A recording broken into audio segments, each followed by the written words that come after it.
So what he does is he gets to his knees and he takes his disciples' feet and he begins to wash them. Now this is the Middle East.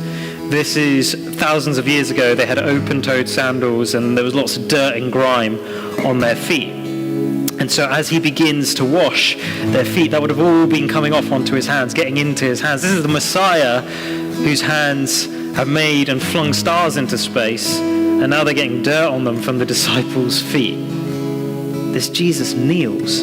By the way, we're married, so this is a household, so don't worry, no COVID issues here. And so he begins to wipe their feet and clean them off, and then he takes them and he used the towel around his waist and he begins to dry these disciples' feet. We'll go that way. Good plan. Whichever way you want to go. And he begins to dry them off. And this is an astonishing, radical act of humility, because about 24 hours later, or even less, Jesus is being nailed to a cross. The night before, he kneels down, and the day after, he is nailed down. And what he says, this is the phrase that's been in my mind all week, actually, as I thought about this story.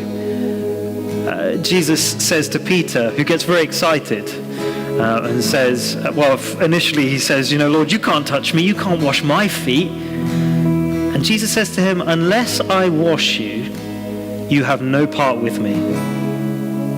Just hear that phrase, unless I wash you, you have no part with me. And Jesus is talking not just about washing of feet there.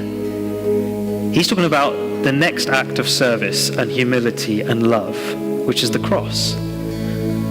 Unless Jesus washes you, you have no part with him.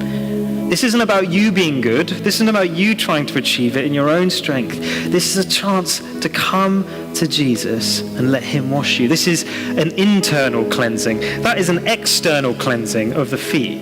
But Jesus cleans us from the inside out. I mean, this is an incredible thing, isn't it? The God of all heaven and earth, who gives himself for us, would kneel down, but not just kneel down, be nailed down.